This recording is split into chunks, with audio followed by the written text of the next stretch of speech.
There's two ways to win in this game. Have superior talent or a superior strategy. And while superior talent is rare, there is a blueprint to compete right now.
Coach, what's up? Day 3 of the Princeton Offense Challenge. How's everyone doing?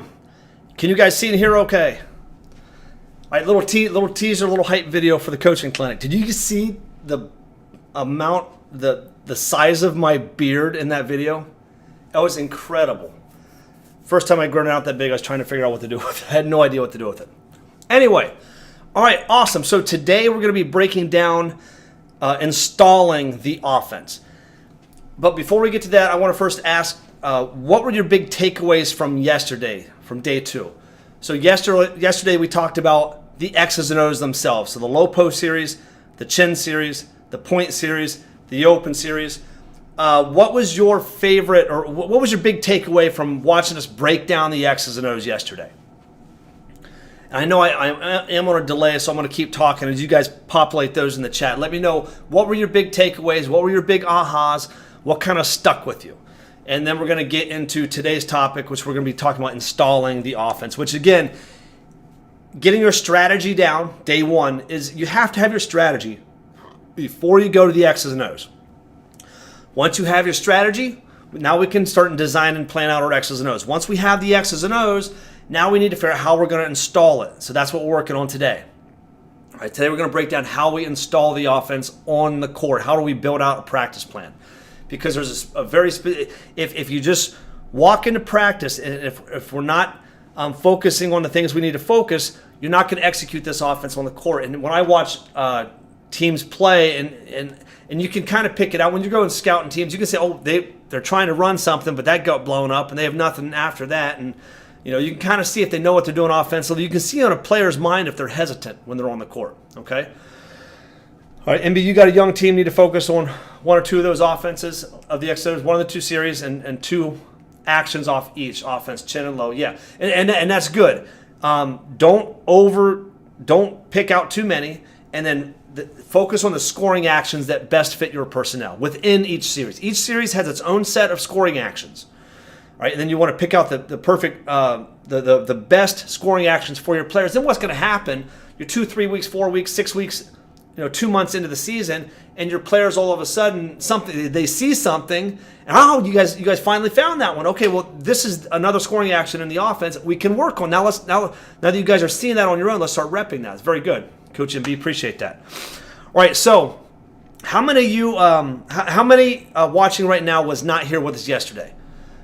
Yesterday we went about an hour 45. It was a bit longer. I wanted to see if I could start with this real quick, get this out of the way. Is that okay? How many were, if you were not with us yesterday, you didn't see this, or if you had to leave early, because I know we went late, you probably didn't see this. So I want to breeze through this real quick, and then we will go right into the installation plan. So we just got this confirmed. We have a Princeton Offense coaching clinic. This is our 5th annual coaching clinic. We do one every spring, pre-summer, one every fall, pre-season. All right. So everything that we're doing now in this challenge, we're going to actually do on the court with real players. Okay. So if you guys are interested in seeing this, seeing what our coaching clinic is like, a little bit of what you saw in that teaser video is a little bit was from some of the clinics that we have done. All right. And then I'm going to show you real quick how this is different than every other coaching clinic that's out there. And this is different for us because we are running the Princeton offense. Okay, as a Princeton offense coach, I would go to clinics all of the time and rarely I would take away really cool philosophies, really cool sayings. I'd see some neat things here defensively, and just a little different way of looking at the game, but I never came away with anything I could really use. Whew, oh, goodness. Starting to get springtime out here. So, all right, so Princeton Offense Live is my 2-day on-court coaching clinic. We do, again, one in the spring, one in the fall. This is the one we have built out. We have 14 hours scheduled on the court. It's 100% specialized to the Princeton offense. We cover all of the course, all of the skill work, all of the core stuff, how we install it, and then we get broad into strategy, hybrid Princeton. We work on zone offensive stuff. Sometimes we'll even do a session on the matchup zone defense because a lot of Princeton teams like to think a little differently. So this is all the kind of stuff that we do on the court. We break down the offense, and one of the cool parts, something we haven't talked about yet in this challenge, and I don't know if we're going to get to it quite away. I'm thinking about doing a bonus session because I don't think I'm going to be able to get to it within 5 days. But how do you phase, and how do you take 2 of these series and put them and mash them together so you can run them together in one possession? Those are the secrets that are the hardest that's the hardest thing to learn in this offense. And how do you do this? And getting your players to say, hey, well, when do I go from this series to that series? And what happens if they take this away? We're going to do all of that on the court. All right, we're going to install the offense on the court. When you see me go through the practice plan today of installing the offense, it's going to be like, oh, wow, that's really organized. That's really detailed. But like, man, how do we do that with 12 kids on the court, on one half court, 10, 12 varsity kids? How do we get everyone the repetition? I'm going to show you at the coaching clinic. We're going to do it on the court with 10 kids. The player development, we teach specific skills and specific drills that's going to emphasize and get a lot of repetition in the exact same skills that they're going to be doing and executing in the offense. All right, we're going to do hybrid versions of the offense. Again, we'll do dribble drive stuff, pistol stuff, European ball screen stuff, triangle stuff, and maybe a couple. I think I got a couple new ones that I want to try out on the court. So how we mix, match, and innovate. All right, to make the offense a little bit more modern. Not that there's anything wrong with the core stuff. Core stuff works great, but some coaches want to get a little creative, a little bit more modern with it, or maybe you've been running it for a while and you want to change it up a little bit. Okay, so we'll throw in some new stuff. There's a lot of new stuff that I want to try out and see on the court as well. So how can you attend? So there's 3 ways. The clinic is on May 4th and 5th. That's a week from this Saturday. And I do apologize that I am just now telling you about it this week. But we had a host that was able to host, and then it had 2 teams back out, and then he had some of his players back. Oh, we were going to go to Dallas. Oh, it was just, it was hard because we had it scheduled and ready to go in February and early March, and then it fell through about almost 3-4 weeks ago. So we had to find a new host. We did. So that's why you're getting the short notice, but I'm going to make it up to you for sure. So you can attend in person. It's in Lebanon, Pennsylvania. New Covenant Christian is a small school. They are trying, and they're good. I mean, I would say they're kind of in like that middle of the pack, and they're trying to find an identity. They're trying to find something to give their program some life, and that's straight out of coach's mouth. That's exactly what he told me. They got a nice gym. It's a small gym. Bleachers on one side. It's going to be clean, well lit. It's going to be a fun clinic. So if you're in the area, you can come in person. If you cannot, you can watch virtually. We stream our clinics live online. Now, the difference between how I stream my clinics on court versus other ones is I'm actually going to have a TV posted somewhere in that gym to where I can see your comments, all right, and I can actually see your faces. Every coach will get a private Zoom link, so I will see you. You can actually write down your questions as we're going through the clinic. You'll be able to hear me. I am mic'd up. I have a remote mic on. You'll be able to hear me as clear as this. Maybe not as good as this, but pretty darn good. When Phil pops in, he could tell you. But you can stream it virtually online, okay? And even if you cannot make it Saturday and Sunday, say maybe, hey, we're going to church on Sunday, or we got a birthday party on Saturday, or we're going to be out of town for the whole weekend, still can't watch it. There are going to be replays for 2 weeks, okay? So 14 days of replays, so you can watch this clinic over and over again over the next 2 weeks, and it'll take you almost right up to June, all right, through the last week of May. I think through May 19th is what it is now. So at the door, how much does it cost? $247. Again, this is not one of those clinics where this is not a clinic where 1,000 coaches, 300 coaches show up in one big room. This is not a big clinic. The most coaches who've ever showed up in person, maybe 12, maybe 15. That's the most that's ever shown up in person. And then another 30, 40 watch online. They're small clinics, okay? But they're specialized clinics. They're deep dive clinics. This is the only clinic where you're getting the entire system. So if the price is a little bit higher, that's why. Starting Monday, though, it's not going to be $247. So starting Monday, though, it's going to be $197. All right, but it's not Monday yet. So today, if you guys get it between today and Sunday night midnight, or for some reason, if I fall asleep before midnight, when I wake up Monday morning, it's going to be $140. It's going to go from $147 to $197. All right, and you go to PrincetonOffenseLive.com/PA24. I'll put it in the chat right now. Once you go and order your ticket, if you want to open that up in another browser, you certainly can and check this out. But what happens is once you go to that domain, it's going to take you right here to the order form. Kind of tells you everything that's going. If you're coming in person, there is an option. You need to select the quantity of tickets, whether you're coming in person or online. Okay, if you're coming in person and you're bringing 5 coaches or 3 coaches or 2 coaches, select the quantity of coaches and then hit order. If you're streaming it online, just click 1. And have a Princeton party. If you want to invite your whole staff to your house, to your office, and watch it together, just buy 1 ticket, stream it live, and then you can watch it there. But to come in person, make sure you click multiple tickets. All right. After you select complete my order, after you hit the button, there will be a page over here. If 14 days isn't enough and you want to keep it longer, you get you click this button and you get 30 days free of our inner circle. You get to keep the replays for free for 30 days.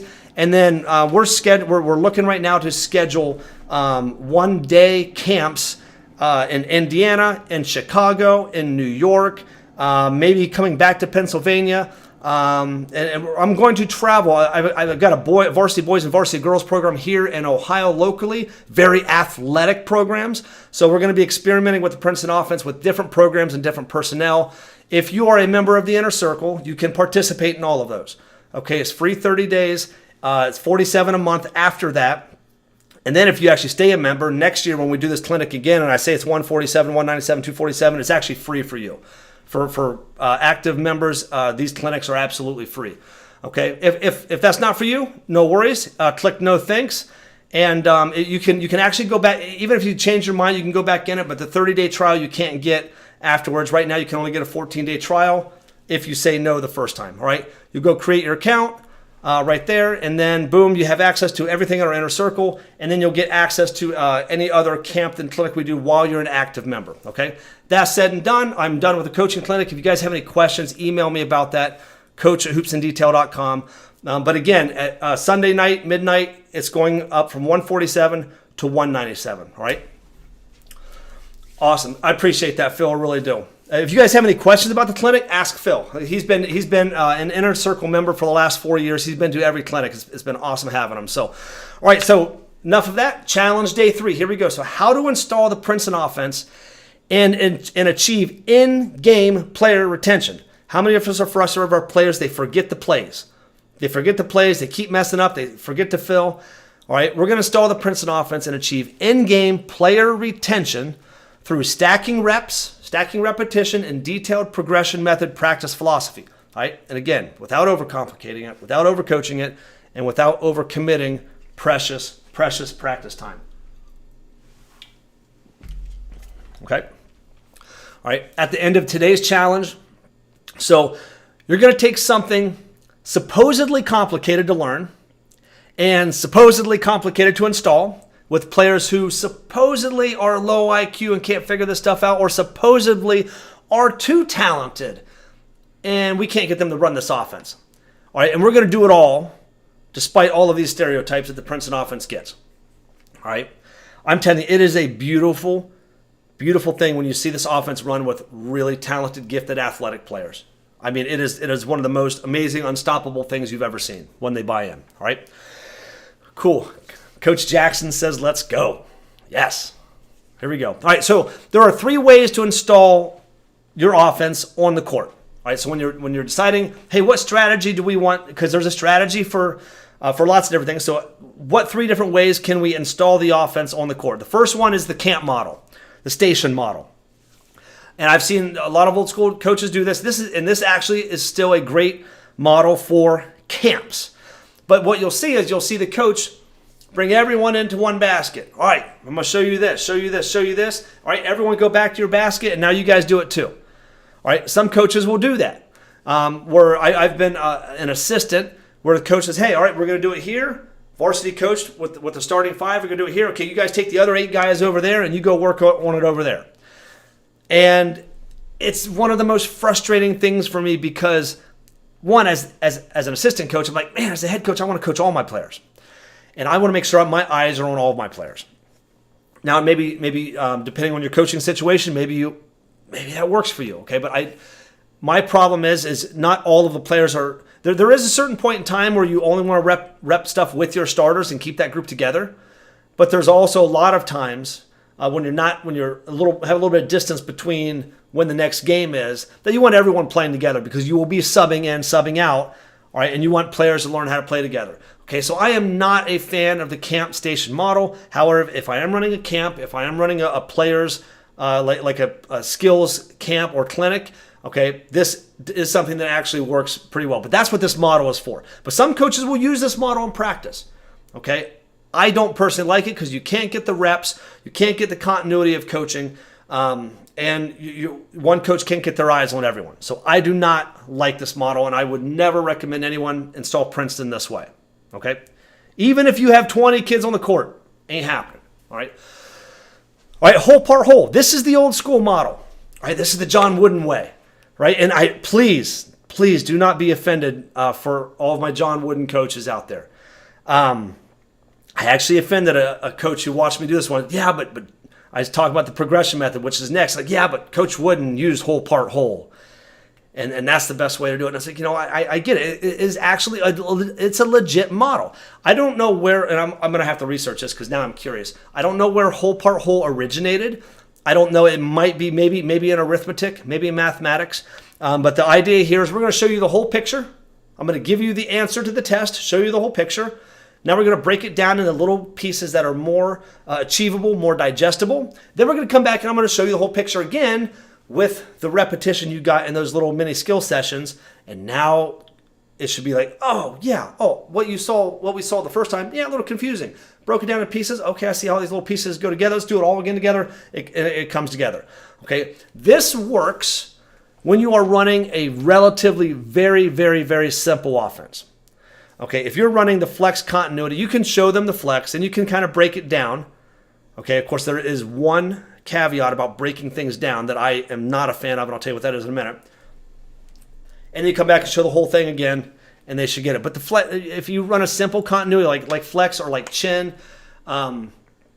it's pretty simple. If you're running just a simple 3 around 2, down, double down screen, get them open, throw it here, interchange, reverse it down. If it's so simple, okay, yeah, you can go with this model. But once I show you the next model, you'll be like, forget that. Okay, the one thing that I hate most about whole part whole, other than the whole part whole, is the part. I don't like the part. most coaches will take that part and they're going to take their 5-on-0 offense, they're going to break it down 3-on-0. This is controversial. All right, some of you might get mad at me. And they break it down 3-on-0, and they break it down 4-on-0. And if they go 3-0, they'll put one coach in there with a basketball. So now we got 2 basketballs in there. One basketball for the layup, one basketball for the cutter, one basketball for the shooter, the screener. All right, and then we'll go 4-on-0. Then we'll go 3-on-3. Then we'll go 4-on-4. But what happens when you go 3-on-0 and when you go 3-on-3? If you go 3-on-0 and say we're going to work on the first part of the whole thing, and you rep it, and you add another coach in as a passer, and you have maybe one empty spot, and you tell them what to do and how to score. Okay, then you add a defense to that. And again, this really frustrates me so much to even talk about it. So what happening is these 3 are getting reps, okay? And now let's say, okay, now to continue on in the part, so let's go to part 2, is now we have to take those 3 players that we were doing, and now we have to do it with these 3 players. Okay, and now we're going to rep that part. Okay, now let's go to part 3. Okay, now we had those 3 players. Now these 3 players need to work together. So now we got to do this. And then we'll just put coach right there. Okay, and then, okay, well now, okay, we did that, but now we got to get these 3 players reps together. That's part 5. Okay, you're getting all these different combinations of the offense together, but not all 5 players are ever playing together at one time. Okay, so the reps are always fragmented and segmented. And if that's not my biggest problem, what I don't like about going 3-on-0 and 4-on-0 in any situation is that it's, how many of you run a motion offense, a 4-round one, or any offense at all, and just the most simple thing, they're like, I tell them to do this over and over again, and they never do it. I tell them to fill. How many kids forget to fill in your offense, and it just drives you crazy? Just fill the spot. The spot's open. Fill it. Do you know why they're not remembering how to do that? And in my mind, I know exactly why, because you break it down 3-on-0. And again, I don't know much about the small side games, but I know it's pretty much 3-on-0, 3-on-3. I'm not a huge fan, because what happens when you're running through your offense over here, and then you get to the point where, okay, we go through scoring action 1, and we can't do scoring action 2 because we don't have this other player. But scoring action 2 involves this, but at the same time scoring action 2 starting to happen, you have a player in the corner that has to fill to an empty spot. And if you do that 3-on-0, and when you move players around, you never get the rep of that kid filling from one spot to another. And if they don't get that rep filling, what happens is they sit in the corner and we're yelling at them, stop watching and get in the game. All right, they're standing in the corner and they're just watching. And I got to fill. And then they run up, and it's too late. We turn the basketball over. Okay, the reason that happens is because we rep things 3-on-0 and 4-on-0. I know it. I know it to be true. All right, and then you add a defense, 3-on-3, 4-on-4. Well, what happens when you do stuff 3-on-3? Okay, now we're trying to make it competitive. Now we're trying to make it game-like. There is nothing game-like about 3-on-3. All right, when you're running an offense, because what's going to happen is I'm going to tell these players up here, all right, to go 3-on-3 and run low post, and I'm going to get the 5-man the ball, and we're going to cut through, and the 5-man's going to go in and try to score, but they're going in to score a certain way, and they're trying to get to a certain spot. And then if I'm as coach, if I don't go, whoa, stop, you can't do that. And 5-man's like, what do you mean I can't do that? I mean, you can't do that. There's a defender there. It's like, no, there's not. I don't see a defender. Well, how about if I do this? Okay, well, you can do that, but no, you can't do that because there's another defender. It's like, well, it's 3-on-3. There's 2 more defenders on the court that they can't see.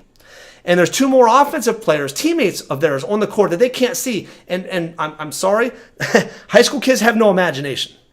Right? They don't see the game the same way we do. All right, so he might want to come over here, and in his mindset, I'm going 1-on-1, I'm going to score, but they're not looking at the help defense. I can get the ball in here, and I can start making a move in it, but there's 2 defenders right here. Do they get out of lane or not? This 5-man, to get reps in the low post, to try to score, I'm not scoring 1-on-1. This is not a game 1-on-1. It's a game not 3-on-3. I got to score, and I also have to go, can I take my guy 1-on-1? Great. Let me start making a move. All right. Can those 2 guys those next two help defenders, can they get to me or not? Okay, I don't think they can, so I'm going to start going. Oh, no, here they come. So I got to make a move, and I got to react to that. They should be getting reps from that on day one, rep number one. All right, so we use this is the new modern model.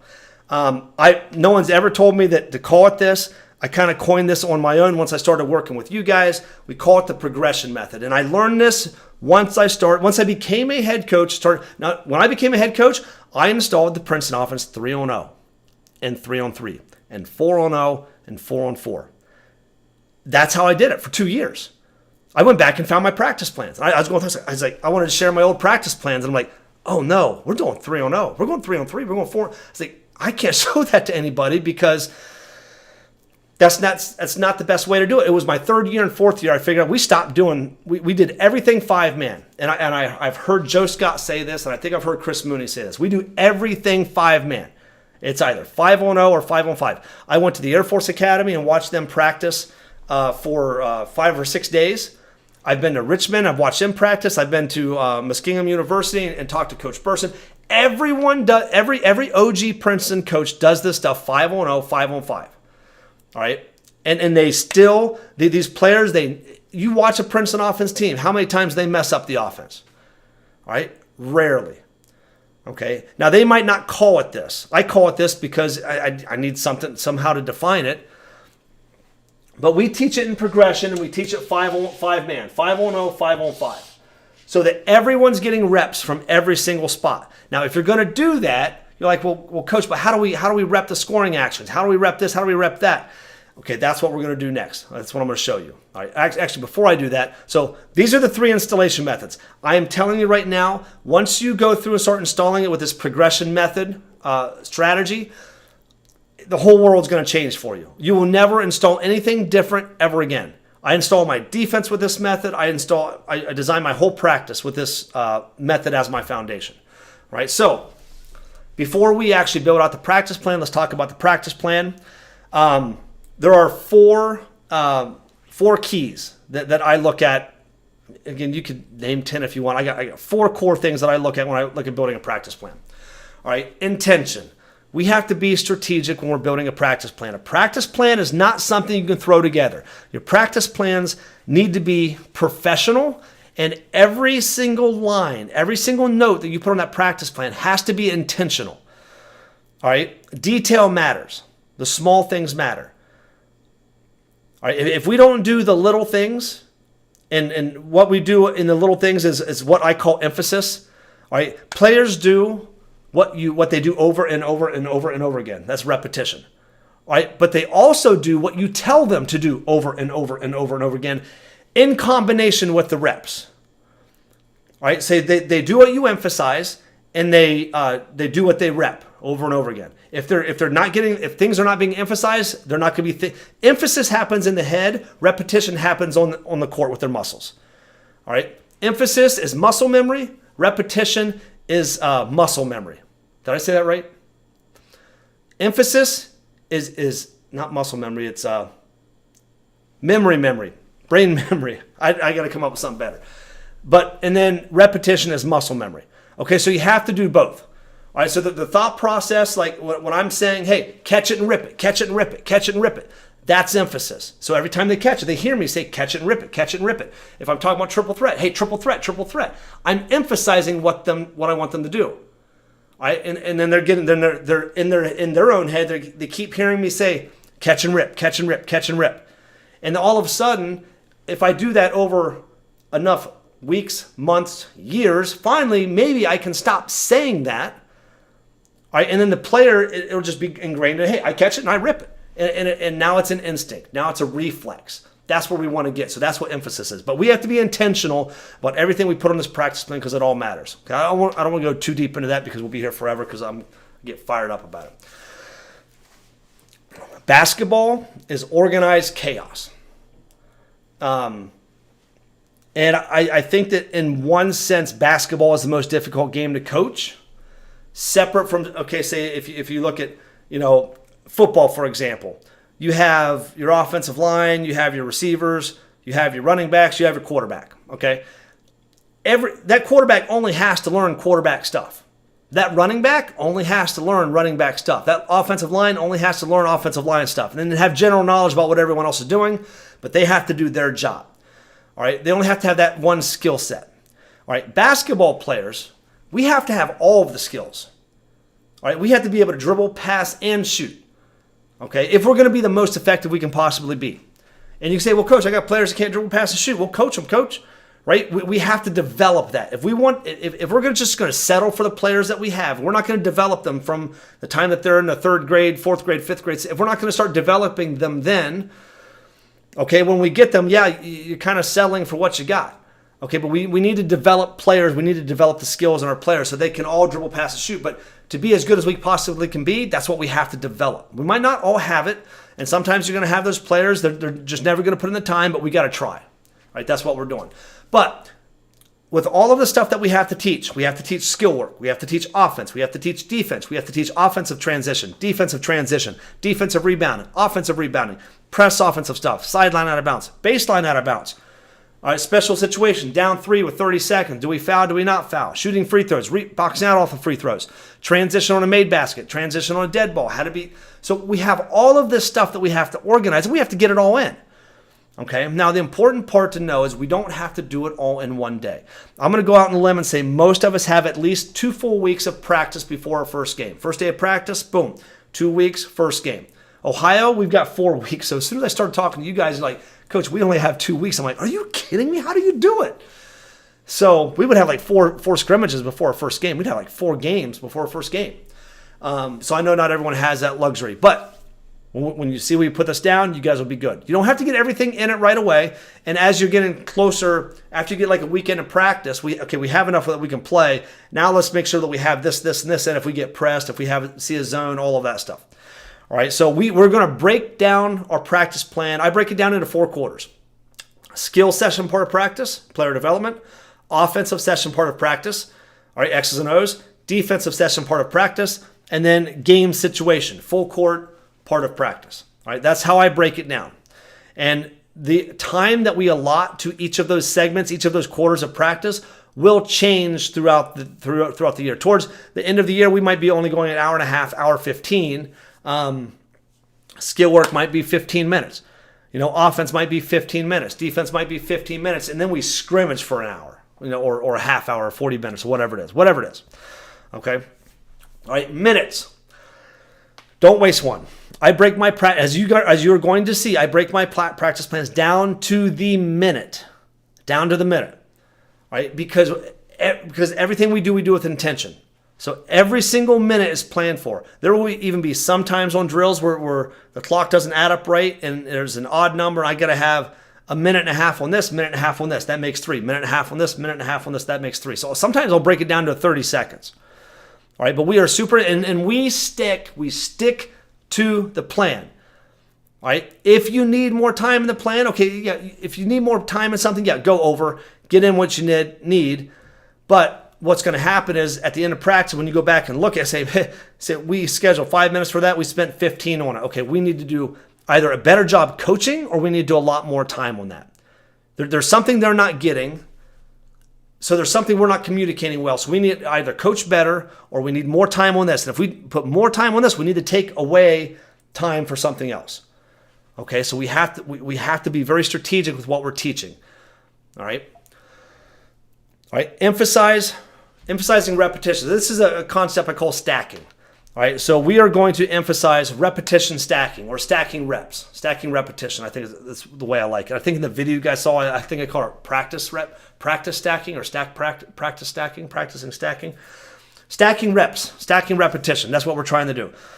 So the idea of stacking reps is, and you're going to see this on the practice plan, which we're doing next, is you're going to see me go through the skill work part of practice and then the offensive part of practice. We're going to skip defense for today. Trust me, I get this all the time, but coach, I don't think Wheeler is a good defensive coach at all because he never teaches it. Well, no one really wants to pay attention to defense on the internet, but we know what we're doing defensively too. We're just going to skip it for this. So we're going to do our skill session part of practice, our offensive session, and then we're going to do the game situation, the last quarter. So about an hour and a half of a 2-hour practice. And what you're going to see is the skill work stuff that we do. They're going to see that again in the offensive stuff that we're going to do. And the way that the progression method of installation works as well is what we do first. The first thing that we do in the offensive section, they're going to see again in the second. But we're just going to move on to the next scoring action. Then they're going to see what they did first again and again and again and again, all the way through the initial offensive practice plan. And we're stacking reps, and that's how we get, all right. That's how we get that maximum repetition. Okay, and I'm telling you what, by the time you're done with like day 3, your player's going to know your offense. You're like, who said I needed 28 days to install the Princeton offense or a month? Who said it takes a month to install the Princeton offense? Your Princeton offense is different than everyone else's Princeton offense. All right, so the way that we install your offense and get it installed quickly is to, one, make sure we're strategic about what our strategy is, what X's and O's fit our personnel and fit that strategy, and let's not overdo it, and let's just focus on the scoring actions that best fit our players, and now let's install it the right way and emphasize stacking reps. All right, okay? So the best way to see this is to actually build out a practice plan, so that's what we're going to do. What I did for simplicity, I've done this a few times. Coaches are always asking about, we've done chin. I usually do low post on this, but I know a lot of coaches like to see the point series, so we're going to do point screen away. All right, so we're going to install point screen away in one day, and I want you to just kind of think through your head. Oh, we just did that for 5 minutes. Oh, we just did that for 5 minutes. Oh, wait, we just did that like 3 times in a row, and just kind of imagine yourself in practice, just watching this happen as I verbally, illustrate it for you. If you're not tired from hearing my voice already. All right, quick drink. All right. Okay. Skill work, quarter 1. All right, April 25, 3 o'clock to 5 o'clock is our practice time.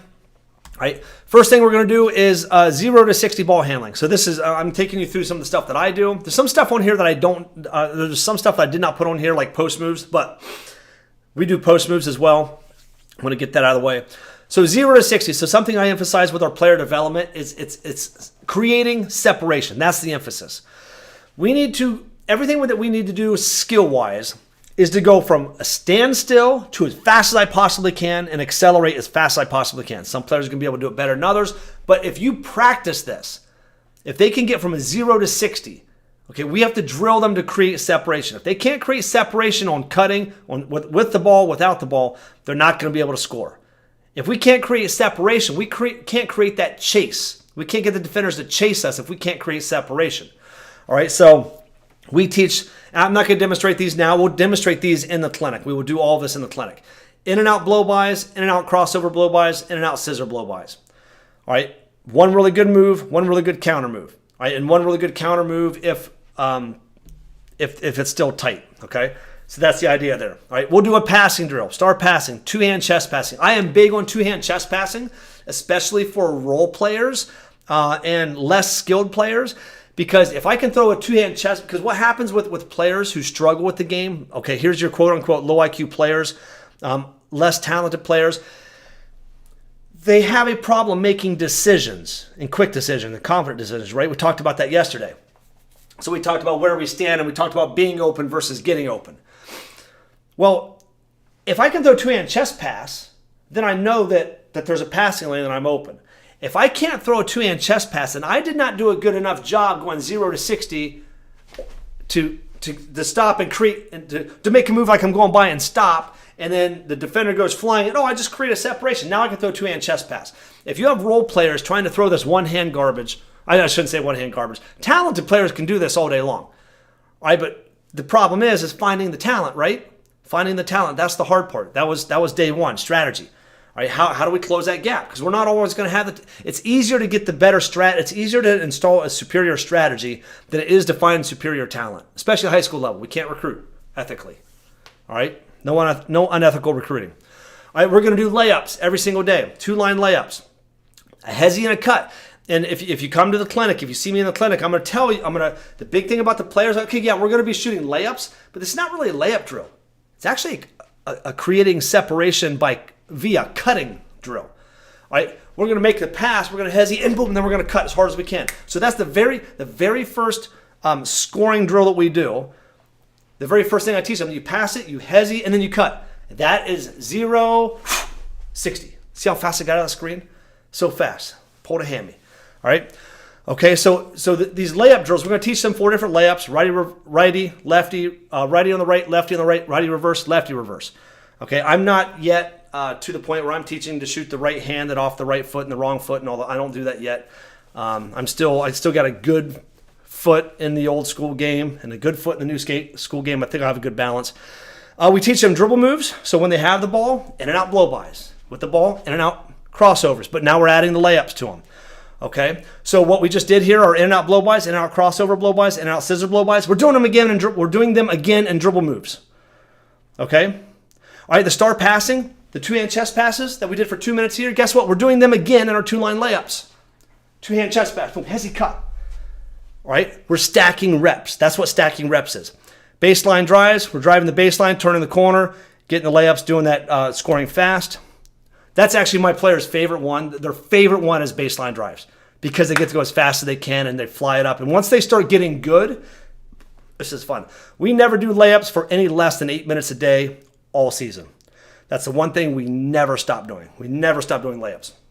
By the end of the year, pretty much every year I coach, we have guys that couldn't dunk it at the beginning of the year are dunking it or really close to dunking it at the end of the year just because they've got the footwork, the coordination. They're just so good. We don't miss layups. In January, February, we don't miss layup. Our players have shot so many; they're so good. When you have the chance to shoot a layup in a game, you cannot miss that layup. All right, I told a buddy of mine. This has been a few years ago, maybe 10, because he's been playing so long. But you guys watch LeBron James? He misses more layups than any other player I've seen in my entire life. Anyway, he got mad at me, and then 2 minutes later, LeBron missed a layup, and he's like. All right, then we'll do some kind of shooting drill, 5-spot shooting. The shooting that we'll do is, if you watch the way that we shoot in the Princeton offense, if you are more of a team that needs the offense manufactured for you, a lot of the shots are like screen, just pop, catch and shoot, catch and shoot. There's not a lot of shooting threes off the dribble. All right, anything off the dribble is a lower percentage. Shooting a set three is for 95% of players or more. Shooting a set three is a higher percentage shot than shooting a one dribble pull-up. Okay, and I know that short game is like everyone complains it's missing from our game. Well, it's harder to be really good at one dribble pull-ups. You have some players that can do it, but it is a lower percentage shot than a set shot. Coming off of a screen, catching and shooting, much higher shot because there's less movement. Okay, so for your more role players, less skilled players, we want them to shoot the shots as fundamental as we possibly can. And that's the shot that we're going to get a lot. Now, when you have those talented players, you'll give them a little bit more freedom to shoot the shots that they can make. All right. Okay, then we're going to do a transition drill. We call these and twos. Very fun drill. And then we're going to shoot some free throws, 1-on-1s, and then sprint and get water. All right. Of course, they've taken the 1-on-1s out of the game, at least in Ohio. I think they did it everywhere. What do you guys think about that? I'm not a fan. I love the 1-on-1s. Add a little bit of pressure. Right? Reward the kids who work on their game. All right, here we go. Offensively. If you guys are upset about that too, let me know in the chat. Okay, so point screen away. Now, kind of keep just a little bit of memory there on what we just talked about with skill work. All right, so we're going to do this in 5-minute segments. So imagine we got 10 kids on the court. We got 5 up. And we got 5 filling each of those spots. So we got 2 basketballs, 1 basketball for the first group, 1 basketball for the second group. We're gonna run the point. So I have to teach them the entry, how we're gonna wave them through, how we're gonna do the brush cut, all of that stuff that we talked about yesterday. And we're gonna get it to the point. The point guard is gonna get to the point. We're gonna hit the 5. We're gonna go screen away. We're gonna screen the elbow. We're gonna go back door. The first scoring action is the back cut. The back cut for a layup. That's the first scoring action. All right, end point screen away, okay, or at least the way that we're designing it. There could be others, okay, but this is once we get into point screen away, this is the first one we're looking at, all right? And we're going to rep that for 5 minutes. So we're going to do all of the end. We're going to wave them through, make a move, brush, run the brush cut, boom, hit the 5, boom, go screen away. I'm going to reverse and pop. We're going to go back door. We're going to hit the layup for 5 minutes straight. Now, within that 5 minutes, all 5 players that just went, boom, you guys are out, next 5 in. All right, and then when the first 5 gets back up, run different spots, fellas. Ladies, run a different spot. Okay, if you have to run the same spot twice, great. Okay, but you have 5 minutes to learn all 4 spots or all 5 spots, wherever they're playing. 5-man's, your post players usually learn this offense the fastest because if they only have to learn 1 spot. Okay, but your guards over 2-3 days, even at the end of the first day, they're going because of the repetition, they're going to start to have the movements down. And then it might look a little sloppy day 1. When you see this in the clinic, usually the first session, I always want to throw away, man, it's a little sloppy because everyone's learning it for the first time. But then by the end of the clinic, and I've done this in multiple camps, I'm like, man, these guys, they got it. They got it. It's awesome because the repetition works. And I can install a team's Princeton offense, their whole playbook in 2 days. Easy. 3 sessions, 4 sessions. Okay, we're sacrificing defensive stuff. This is like a summer thing, but we can install it in just a couple of days. So it does not take, it's a stereotype that it takes a long time to install this offense. Now, if you're running this year after year after year, man, you're so far ahead of the game. But that's what we have to build to. All right, so we're going to shoot this back cut layup for 5 minutes, okay? Once that's over, okay, now what happens at the back? So what we talked about yesterday. What's next? What do we do? All right, what do we do when the layup's not open? If the layup's not open, I got to go to the next thing. This is my quarterback analogy. You got Peyton Manning. He drops back. He's got reads, but the reads are in order. Peyton Manning has to. The dude's immobile. All right, he can't run. Their offensive line's great, but he gets back in the pocket. Boom. Here's my first look. That one's not open. Boom. Here's my next look. That one's not open. Here's my check down. That was not open. Okay, now I'm going to throw it out of bounds or fall to the ground. And that's what he does. So when the layup's not open, there's a predetermined thing that's next. All right, and point screen away, when the back cut's not open, it is a screener popping back for 3. That's the second scoring action. So we're going to rep that scoring action for 5 minutes. The progression method, so that's the progression. We do this scoring action first. That one's not open. We do this one next. How we're stacking reps is what we did for the entire first 5 minutes. We're doing all of that again for 5 more minutes. Okay, except now we're hitting the screener instead of the back cut. So guess what happens now? Now you have 10 minutes of repetition on waving them through and doing the brush cut and doing all of this and then screening. You got 10 minutes of all of that initial stuff to the screen, to the back cut, to the pop. All of that happens. You've done 10 minutes of that. All right, so what happens if you can't shoot the 3? Okay, now we're going to set a ball screen. All right, and again, we talked about the X's and O's yesterday, so I'm not going to get too detailed in that. But now we set the ball screen, and then the opposite corner is going to get an angle and set the down screen. And we're going to come off the ball screen, and I'm going to say, let's go ahead and hit the 5-man rolling. So now we're going to come up. So now I'm going to catch it. Boom, I'm going to juke away. Ball screen, I'm going to rip it through, come off the ball screen. 5-man's going to roll to the basket. Boom, I got him. Or slip to the basket. Boom, I got the 5-man rolling. Do that for 5 minutes. But guess what we just did for 15 minutes? All that stuff to start with. Right? They're getting really, now they've done that entry to hit the 5, to screen away, to back cut, to pop. They've done that for 15 minutes. All right, so what's next? All right, ball screen and roll is not open. So now we're setting this down screen over here to get that back cutter out on the other side. Okay, and the scoring action I want to focus on, I want to set that screen and I want to slip. So we set that screen outside the lane, I'll screen and slip. So if I don't have the 5-man here, boom, I got that one I can drop down. So that's the next one. But guess what we do that for 5 minutes. We hit that screener slipping for a layup for 5 minutes. And everyone's getting different spots. And again, I put it on the players. I'm not going to micromanage. Okay, this is another reason why I hate drills. Players get good at drills, but if you turn this into a drill, players will, listen, we can't get our players to talk, but I guarantee if you tell them how to rotate and one player screws it up and next thing you know, you got 4 guys in this line and none in that one and 1 in here and 1 in here and 2 in here. And now you can't do it because your players will talk and complain and fight with each other about how to rotate. They'll talk more about rotating than they'll talk about executing your offense if you turn this into a drill. That's why we do it 5-on-0, 5-on-5, game-like every single time. All right? That one's not open, so now the screener slipping's not open, but guess what? If they're not open, the cutter coming off the screen probably is. So we're going to hit that one, and then our point guard's going to drift off the 3. We're going to hit the point guard off the drift. We're going to shoot that 3. That's the next scoring action. But guess what we've just done for 25 minutes?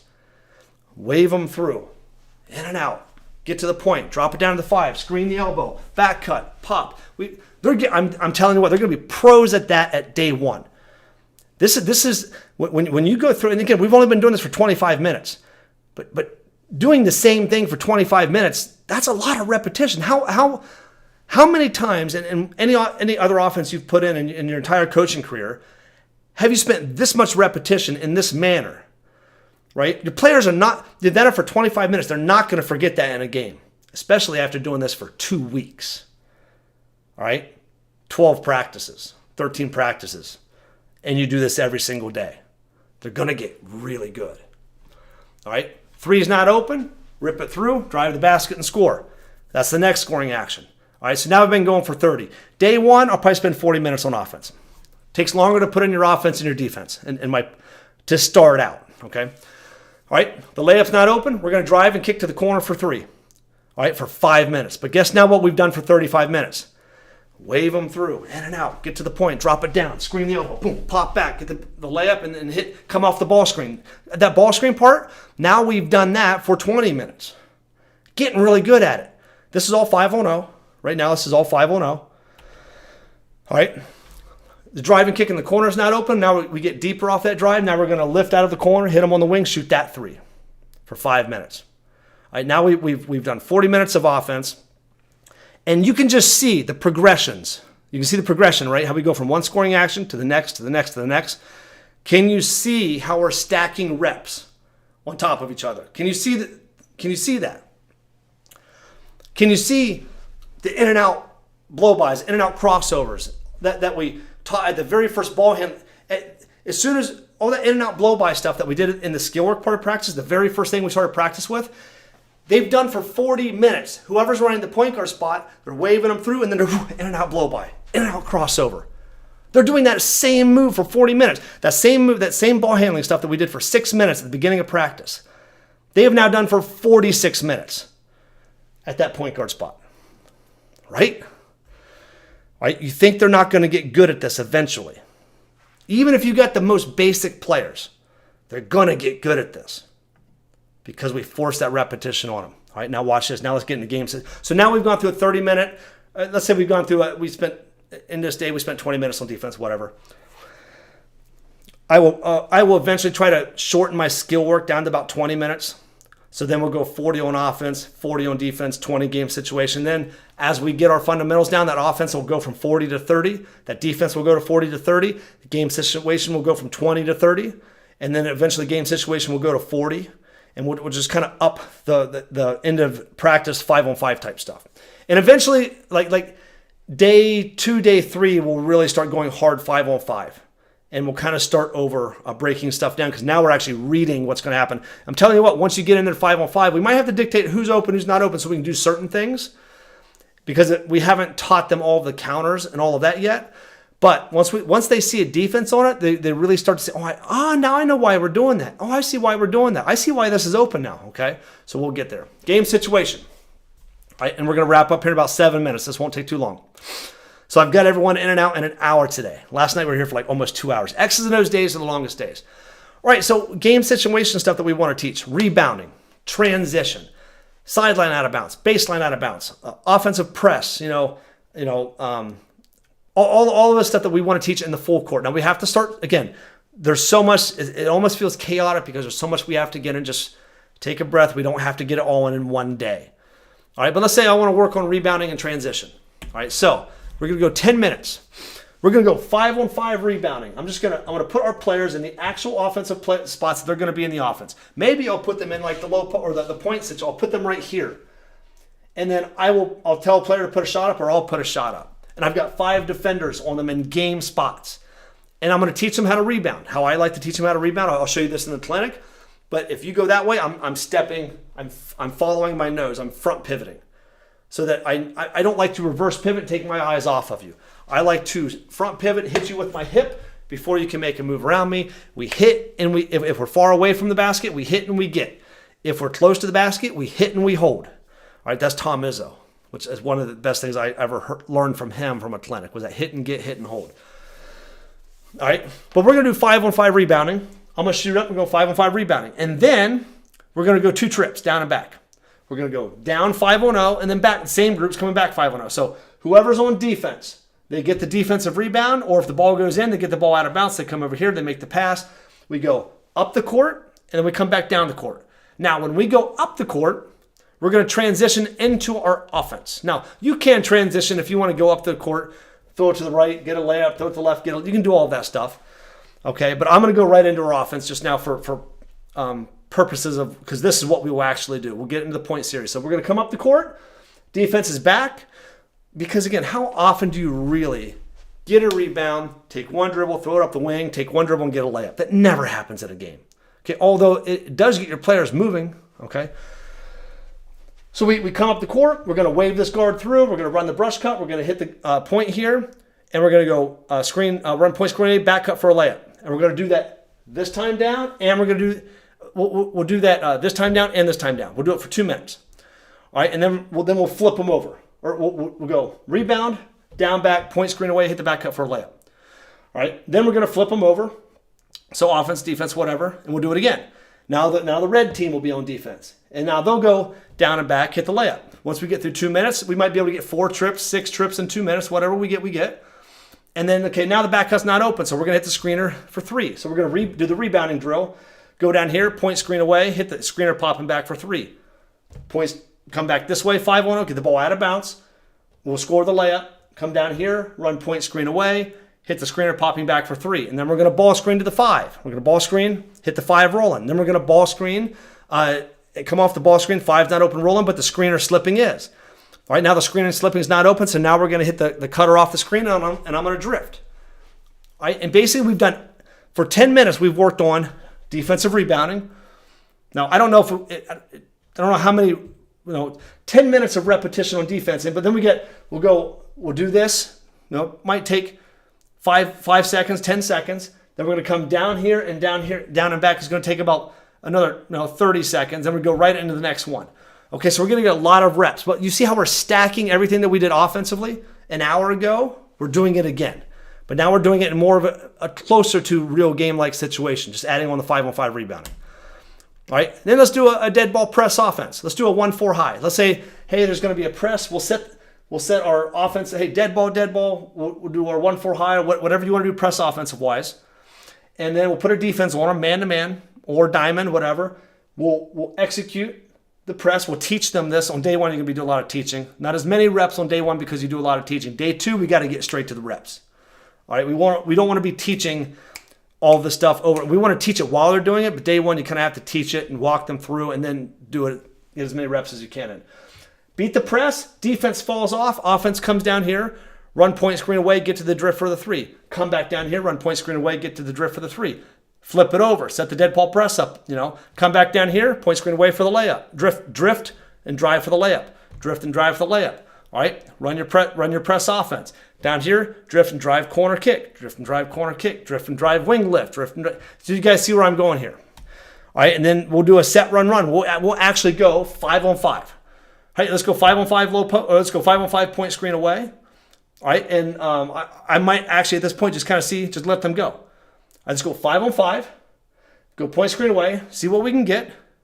All right, when there's a transition, defense fall off or offense fall off. So we're not going to defensive transition back. We're going to go 5-on-0, 5-on-0, and then we'll flip it over. Go 5-on-5 on this side, then we'll go 5-on-0, 5-on-0. And we're getting repetition in transition while we are slowly building the blocks to playing a 5-on-5 game. While we're also teaching new concepts, 5-on-5 rebounding, press offense, actual 5-on-5 set run. All right, and that's how we build our practice plan. All right, and that's exactly how we do it. And that's what we're going to do on the court in the clinic a week from Saturday. All right, so the problem that coaches have installing the offense is we need a quantity of, or we don't get a quantity of, quality of, emphasis of, focused attention to, competitive repetition. That's the problem. The solution is get a quantity of, quality of, emphasis of, focused attention to, competitive repetition, and that's what we do here. That's what the progression method does. All right, and that's in the strategy we use to build out a practice plan. This is all we're going for. All right, and then we drill it. And you say, well, coach, it looks like a pretty boring practice plan. I tell you what, are you competing to win or not? Sometimes there's letdowns in life. Not everything is designed to be fun, but I tell you what, competing is fun. Getting better is fun. For me, the game's not fun if I'm not good. When I was dribbling on the ball with my foot in the 7th grade, and I was like one of the worst kids, and I got cut in 7th grade. Game was not very fun. All right?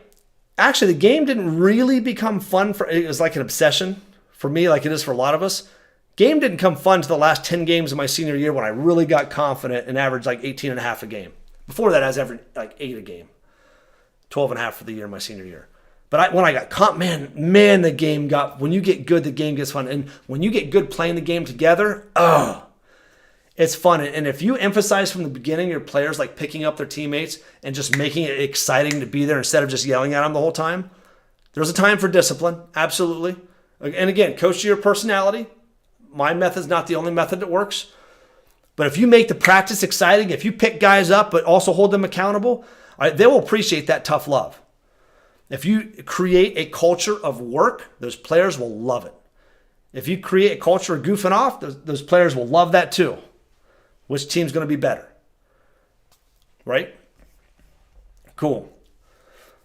Phil, again, thanks for that comment about the clinic. I really appreciate it. So Coach MB, so after the team knows the offense, how much do you do 5-on-5 in the offense portion of practice versus 5-on-0, or is the offense portion of practice always 5-on-0? Thanks. No, we will get to 5-on-5. Usually by day 3, we're going. I'm telling you what, by day 3, you've done that for 120. You've done that initial stuff for 120 minutes. We're adding a defense, and it might be out of a 40-minute offensive session. By day 3, it might be 25 minutes. It might be 20 minutes 5-on-0, 20 minutes 5-on-5. It might be 25 minutes 5-on. It might be, 25 minutes 5-on-5, 15 minutes 5-on-0. It might be 30, and then it's going to progressively get to, okay, now it's 30 minutes 5-on-5, 10 minutes 5-on-0. And I might do the 5-on-0 stuff first just to get the rhythm, just to get them moving, and then boom, we go right into 5-on-5. Let's work on our scoring actions. Okay, but I don't really add the defense on until we have the continuity and the timing and the movement down. Because what happens when you add a 5-on-5, this is when you're actually coaching 5-on-5, you'll see me do this in the clinic. This is what you get from on court that's hard to get here. Is when we're teaching this in progressions and we go 5-on-5 and they don't get one thing, and as soon as they screw up, I say stop. Okay, because what happens, okay, the back door's not open, but you waited too long, and now the screener popping is not open. So it's got to be boom, you're open, or boom, hit this player. It's this one or this one. Either open, if they're open, hit them. If they're open, you hit them. That's what makes them. That's how you make quick, confident decisions. So you have to teach your players once you go 5-on-5. Hey, I'm the 5 man. We're going point screen away. I've got back door. It's a split action. 2 things are happening at the same time. Players going back door, screeners popping back. In a split second, I'd say, oh, open. Oh, or I'd say, oh, not open. Boom, hit that one. Okay, so that's something you have to teach them. If they hesitate, if they look at this one and look at this one and look at this one, and then they come here, that was not open. So I will stop them at that point because you can't do anything else because you haven't taught them anything else. So you have to say, hey, look, you make that decision or you make that decision. It's one or the other, and you have to make it in a split second. So we have to train them to do that 5-on-5. You guys will see me do that at the clinic. And I hope everyone comes. I really do. And again, you don't have to travel from Missouri to Pennsylvania. Stream it online. Okay? So to recap, install your offense through a focused repetition. All right? Execute this focused repetition with the progression method. All right? Teach the offense in progressions of the way it's going to happen. That way they can anticipate where their scoring is going to come from. They can anticipate, hey, if the defense is here, boom, I got that layup. Hey, if the defense is here, I can foresee the back cut's not going to be open, and I'm going to go for the screener. All right? And just your player, it's almost like magic. Your players learn where their points are going to come from. They learn where the scoring opportunities are because the offense is doing the manufacturing for them. But then you're going to have that one special player that while they're learning the offense, all of a sudden it's like, dude, I can get in that gap. Boom, I catch it. And they do something that you haven't taught yet, and they score. Good job. And then Timmy tries it. Timmy, no. You can't do that. All right? Jackson can do that. Timmy, no, You're not there yet. All right, so you're going to have some players, your talented players, are going to be able to break away from this, and your role players are going to be happy to use this because they can become a threat in the offense. All right, because the offense will create and manufacture scoring opportunities for them, whereas the talented players can also use the offense to manufacture, but they can also they will find places to break away in the offense, and you can actually also help them find places to break away in the offense. All right? And then we're going to emphasize repetition stacking in practice, okay? Now, one more thing about the progression method. Whole part whole is like this. We give them the textbook. Here's the textbook. Okay, here's all the answers. We give them the answers. And now let's go through this chapter by chapter by chapter. Okay, great. Now take the test. You've seen the whole thing. Here's the test. Here's the whole thing again. Use what you learned in the chapters, and good luck. Okay? And basically, we're giving them the answers, and then we're showing you the answers of the test. But in the progression method, contrasting with the progression method, we're making them learn the answers the hard way.